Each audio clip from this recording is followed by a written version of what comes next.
Hey there, Bible nerds. Welcome back to Chapters and Chuckles by Kay, where we dive into the Bible chapter by chapter. So, we are officially in the portion of Job, the book of Job, where everybody has been arguing for so long that they are basically just repeating themselves louder. If you know, you know.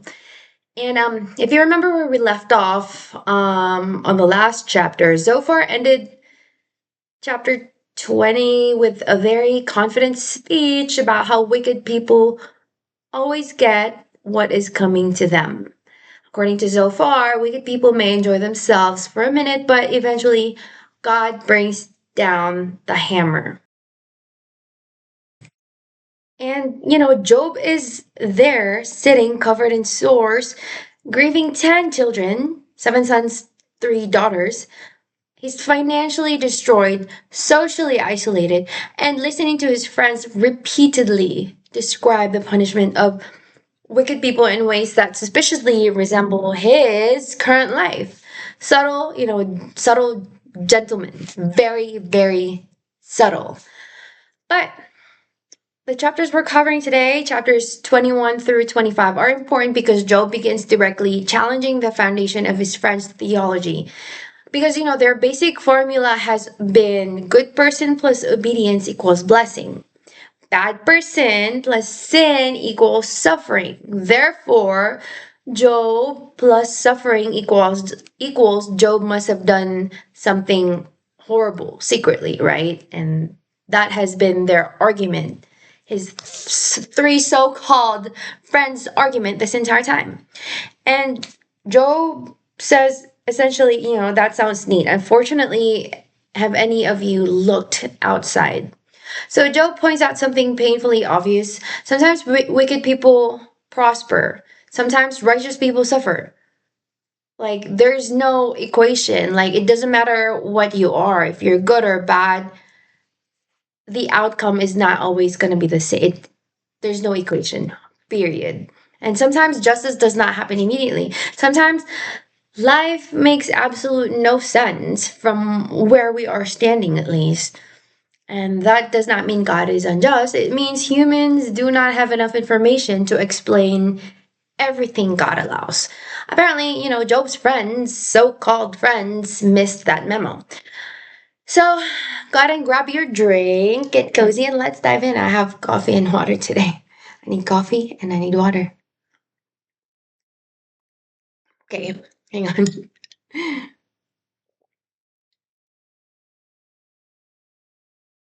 Okay, so let's get into Job chapter 21. So Job begins by asking his friends to actually listen to him, not correct him, not prepare another 17-minute sermon while he's still speaking. Just listen. He basically tells them, if you want to comfort me, then hear what I am saying. Let me finish, and afterward, if you still feel the desperate need to mock me, knock yourselves out. Pretty much, right? So Job explains that his real complaint is not primarily against these men, anyway. His struggle is with God. And when Job stops and considers everything happening around him, he says he's terrified. His suffering has raised questions that he cannot answer. Then Job asks the question that blows a hole straight through everything his friends have been saying. And this is a lot, by the way. I have a list. Why do wicked people sometimes live long lives? Why do they grow powerful? Why do some of them become wealthy? Why do their children grow up around them? Why are their homes sometimes peaceful? Why do their businesses flourish? Why do their livestock reproduce successfully? Why are their children dancing and enjoying music? Why do some people reject God and still experience years and years and years and years of prosperity until they die? Job is basically pointing toward society and saying, please explain the billionaires behaving like cartoon villains. His friends have repeatedly claim that wickedness automatically produces visible disaster. Job says reality proves otherwise. Some wicked people have families, wealth, security, celebration, music, comfort, everything. They can spend their lives enjoying prosperity and eventually die without experiencing the catastrophic judgment Job's friends keep promising. And the disturbing part is that some of these people deliberately reject God. They want nothing to do with his ways, God's ways. They question why they should serve him when they have everything, comfort, luxury, everything and more. They ask, what benefit there is in prayer, right? When you already have everything, what else, do you want to pray for or about? Yeah, Job is careful here. He does not endorse their attitude. He makes it clear that their prosperity ultimately is not under their own control, and he wants nothing to do with their worldview. And that's how the devil gets you actually. When the devil gives you everything, he wants you to forget about God because you already have everything.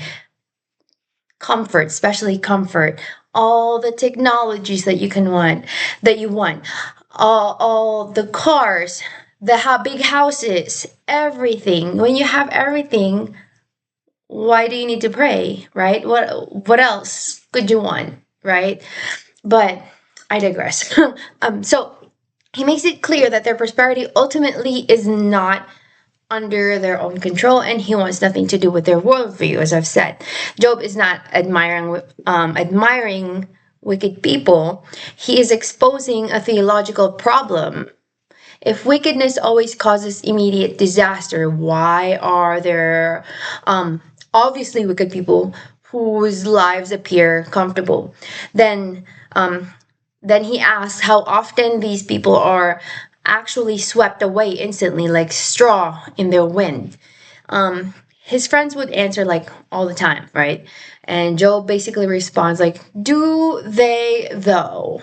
Now Job knows there is an argument his friends could make. Perhaps God punishes the children of wicked people instead. But Job rejects that as a satisfactory answer. That's actually kind of lazy answering, in my opinion.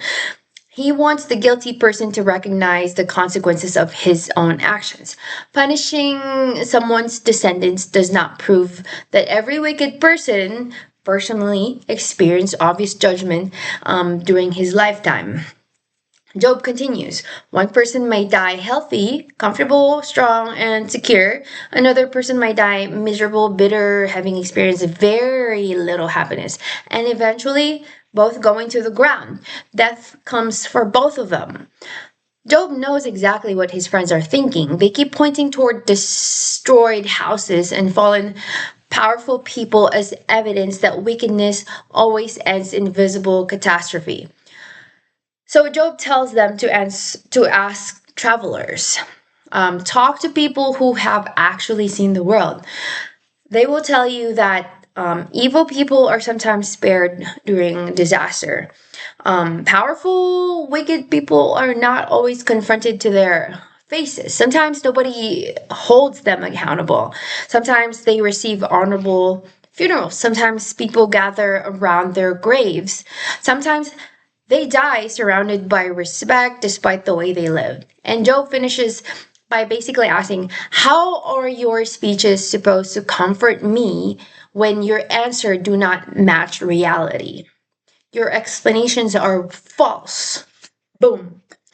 Job just dismantled 20 chapters of simplistic theology in one conversation. Because honestly, their equation is lazy. To think that just because somebody is going through something that they're bad people, that's like lazy thinking. That's not always the case. But again, I digress. All right, fun fact corner or not so fun fact corner. I haven't really had any fun fact this entire book of Job so far. But anyways, so Job's argument here is one of the Bible's clearest challenges to the idea that earthly prosperity automatically proves God's approval. Job is not denying divine justice.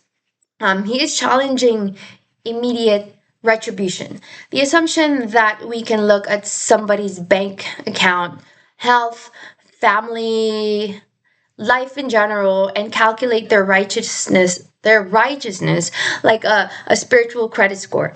And apparently humanity has spent thousands of years still trying to do exactly that. Progress. Not.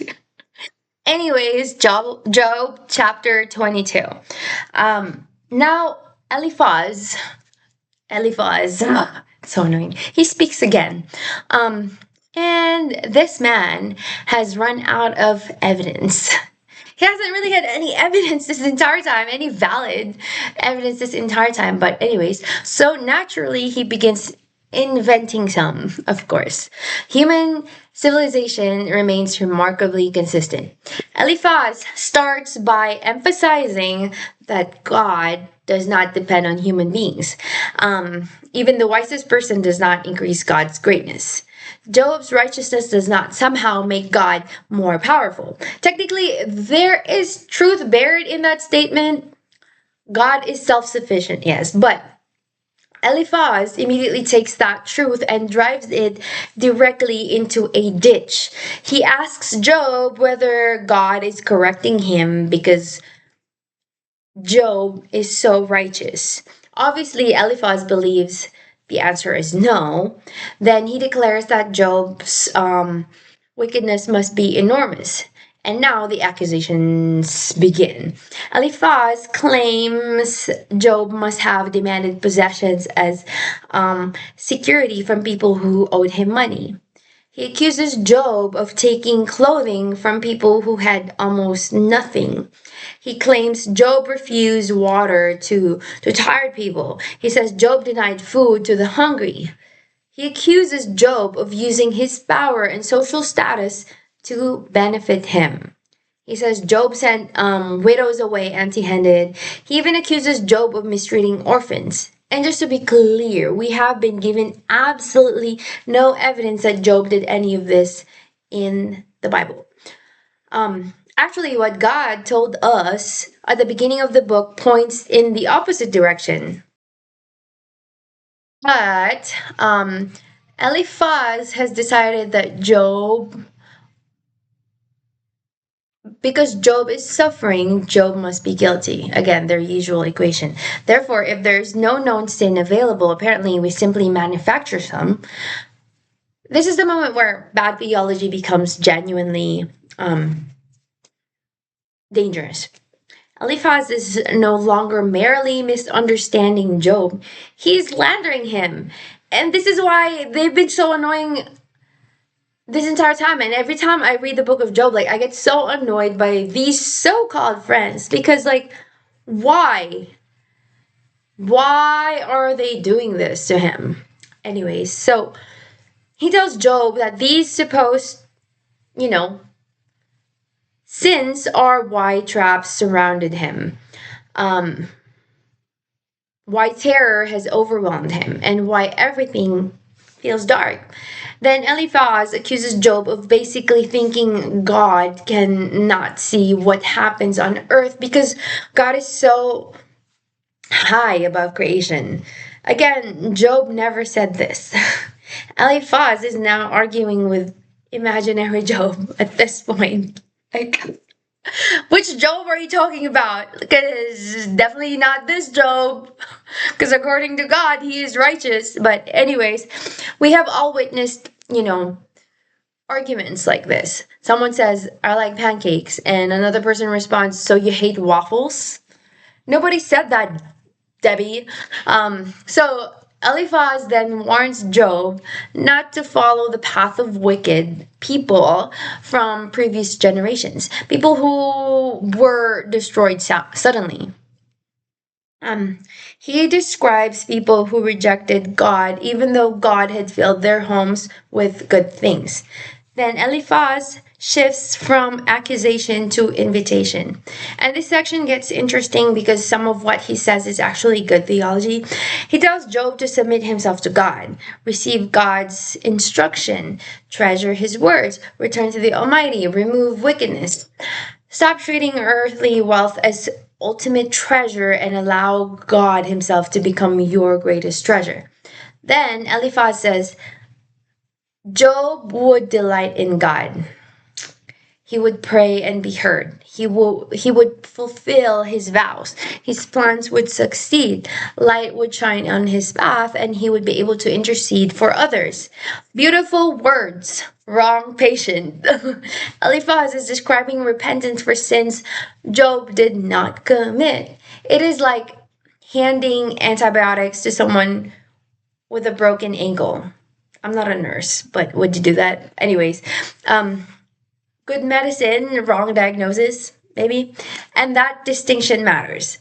Um, Eliphaz's accusations become especially ironic once we reach Job chapter 31, which is probably 2 episodes from now. So, yeah, 2 episodes from now. So later, Job specifically defends how we treated servants, widows, poor people, and orphans. So Eliphaz is accusing Job of wrongdoing in areas where Job will later present himself as intentionally compassionate and just. My man did not just miss the target. He appears to have aimed at an entirely different zip code. Uh, anyways, so yeah. So, Job chapter 23. So, Job responds. This chapter is one of my favorite moments in this entire section because Job is emotionally exhausted, confused, and afraid, yet faith keeps breaking through. Job says his complaint remains bitter. His suffering feels unbearably heavy. More than anything, he wants to know where to find God. He imagines walking directly into God's presence like someone approaching a courtroom. He wants to present his case. He wants to organize his arguments. He wants to hear God's answer. Job believes that if he could just speak with God directly, God would actually listen. He does not expect God to bully him with raw power. He believes an upright person could bring his case before God and finally receive justice. But there is one enormous problem. Job cannot find God. Job looks east, nothing, west, nothing, north, nothing. He cannot see God. South, still nothing. God is working, but Job cannot perceive him. So there are seasons of faith that feel exactly like that. You pray, nothing changes. You read scripture, nothing, you're still confused. You worship and you're still hurting. You ask God for direction and complete silence. You know intellectually that God is present, but emotionally, it feels like somebody turned off his location sharing. But then Job says something incredible. Even though Job cannot see God, he believes God can see him. That's the thing. Job is confident that God knows the road he is walking, and Job believes that when this, testing phase is finished, he will emerge refined like gold. Refined like gold. And that is huge. Job does not know where God is. He does not understand what God is doing. He feels abandoned. But somewhere underneath all that anguish remains this conviction. God knows me. God sees me. And this trial will not have the final word. Job then says he has stayed on God's path. He has followed God's commands. He has valued God's words deeply. Remember this because Eliphaz literally just told Job to treasure God's words as though Job had abandoned them. Job says, I already do, like, treasure God's words. But his confidence does not erase his fear. Job knows God is sovereign. Nobody can force God to change his purposes. God accomplishes what he intends. And Job realizes that whatever God has appointed for him cannot simply be escaped. That terrifies him. His heart feels faint. He is frightened by God's power, yet even the darkness surrounding him does not completely silence him. Job keeps talking to God. He keeps seeking God. And that's how we should be, right? Even when we don't hear anything, it's complete silence. Even we're still confused, like we should always keep talking to God and keep seeking God. Anyways, so yeah, fun fact corner. Uh, Gold is refined by intense heat that separates valuable metal from impurities. So when Job compares his testing to gold, the picture is not comfortable. Refining involves heat, pressure, separation, transformation. Basically, nobody volunteers for the refining process. We just really enjoy the testimony afterward, you know? But the refining process is what's important because it is what gets you to the end. Um yeah. So, Job chapter 24. This chapter continues Job's argument from chapter 21 actually. If God is just, Job asks, why are there not always obvious times when wicked people are judged? Why isn't it that obvious all the time? It should be, right? Because it makes sense. Why do people who know God sometimes wait and wait without seeing justice? And then sometimes those people die without even seeing justice, right? Not until like way after, like the descendant sees it, but the person who needed to see it won't see it. Then, Job starts listing examples. And this chapter gets heavy. He talks about people moving boundary markers to steal land, people taking livestock that does not belong to them, people taking the donkey of an orphan, people taking a widow's ox as security. Um, Powerful people push the poor out of the way until vulnerable people are forced to hide. The poor wander around searching for food. They gather whatever they can. The work fields that belong to, they work the fields that belong to other people. They harvest vineyards while remaining hungry themselves. Some people sleep without enough clothing. They have no protection from the cold. Rain soaks them because they do not have proper shelter. Children are torn away from their desperate lives. The poor carry bundles of grain while starving. They process olives and work around wine presses while remaining thirsty. In other words, Job is looking directly at systemic injustice. People are producing wealth they never get to enjoy. They are surrounded by resources yet remain deprived because more powerful people exploit them. And Job asks,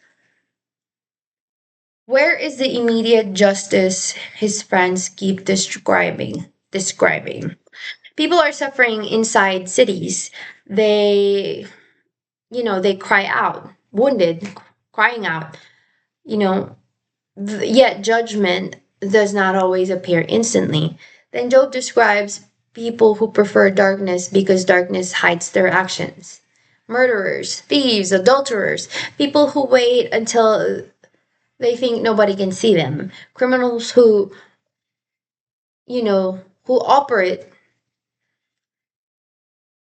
undercover under cover of night and hide during daylight.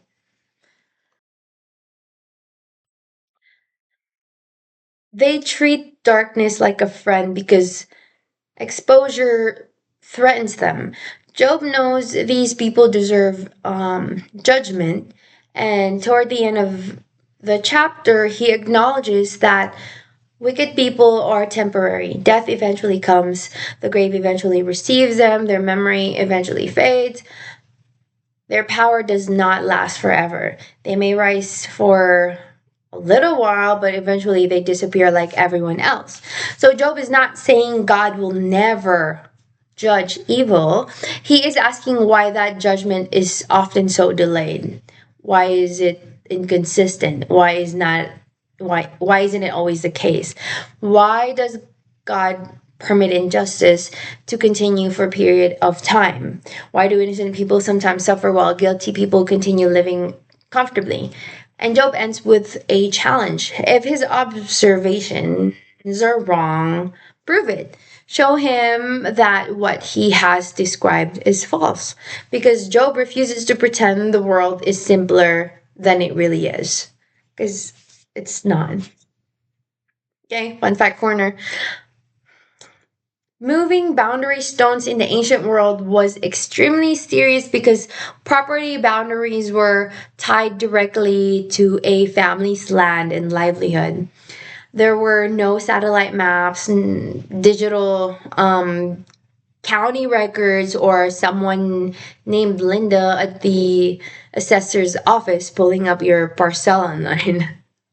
Moving a marker could literally steal part of another family's inheritance. So, when Job begins chapter 24 with that example, he is describing deliberate exploitation. Not somebody accidentally putting their fence 6 inches over the property line. Does that make sense? Anyways, Job chapter 25. And now Bildad speaks. For 6 verses, yeah, only 6 verses. That is it. Apparently, even the friends are running out of material. They never had a material to begin with. But, anyways, Bildad begins by declaring God's greatness. Dominion belongs to God. God inspires all. God establishes order in heaven. His armies are beyond counting. His light reaches everyone. Then Bildad asks how any human being could possibly be righteous before such a holy God. How could anyone born as a human being claim absolute purity?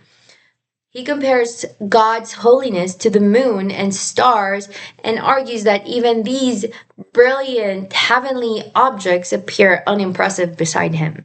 Then Bildad describes humanity using extremely humbling imagery. Compared with God's majesty, human beings are tiny, frail, and insignificant. The central idea that God is infinitely greater and holier than humanity is true, but Bildad is still misunderstanding Job. That's the whole thing. They keep stating, like, some facts here and there, but they're misunderstanding Job, period. Job has never claimed to be sinlessly perfect. Job's argument is that he has not committed some enormous hidden wickedness that explains the disaster in his life. Those are different claims. Like, I did not commit this crime is not the same thing as saying I have never sinned. But Bildad keeps answering all of them, all three of them. But he keeps answering an argument Job is not making. At this point, the conversation between Job and his friends has almost completely collapsed. Job wants an explanation. His friends keep demanding confession. Job wants to speak with God. His friends keep speaking to God, or for God, actually, speaking for God. And little do they realize, God is eventually going to speak for himself. And he's gonna be, yeah, scary. But yeah, so one fact corner. Job 25 contains only six verses, making it the shortest chapter in the entire book of Job. And honestly, after everything Job's friends have said so far, 6 verses feel refreshing. It feels refreshing. Like, thank you, Bildad, for respecting everyone's time. Like, for real. Now, like, I'm at 28 minutes instead of 45 minutes toward the end of the podcast. Anyway, so where does this leave us? Job has challenged his friends' entire worldview. Eliphaz responded by accusing him of crimes we have no evidence he committed. Job admitted he cannot find God, but declared that God still knows exactly where he is. Job confronted the painful reality that wicked people sometimes exploit others without immediate consequences. And Bildad essentially finished by saying, God is huge and humans are worms. I mean, Outstanding group counseling sessions. But something is changing. The friends are running out of arguments. Their speeches are getting shorter and more dumber, honestly. But Job is not backing down.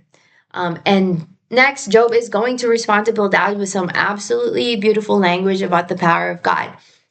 Then we are going to move forward, or no, yeah, to Job's final defense. And after all these chapters of humans confidently explaining God, eventually God Himself is going to enter the conversation, and when He does, everybody suddenly becomes a lot less talkative. Funny how that works. So that is the book of Job, chapters 21 through 25.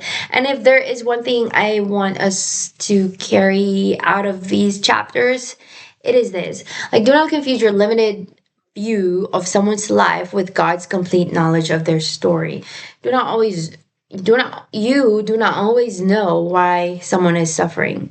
You do not always know why someone else is prospering. So, and oftentimes there's like explanation is not necessary. Why do you have to explain why? Like, just let it be. Like, you do not know every conversation God has had, every purpose He is working, every consequence still coming, every lesson being formed, or every chapter that has not happened yet.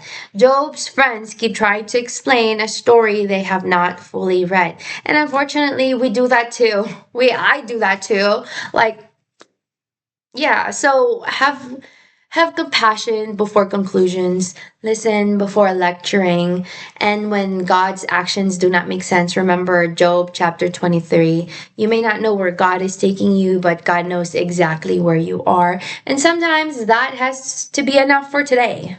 Period. So, thank you for hanging out with me for another episode of Chapters and Chuckles by Kay. Keep reading your Bible, keep asking questions, keep growing in your relationship with God. And please, if your grieving friend needs comfort, do not pull an Eliphaz and accuse them of stealing an orphan's donkey. Peace.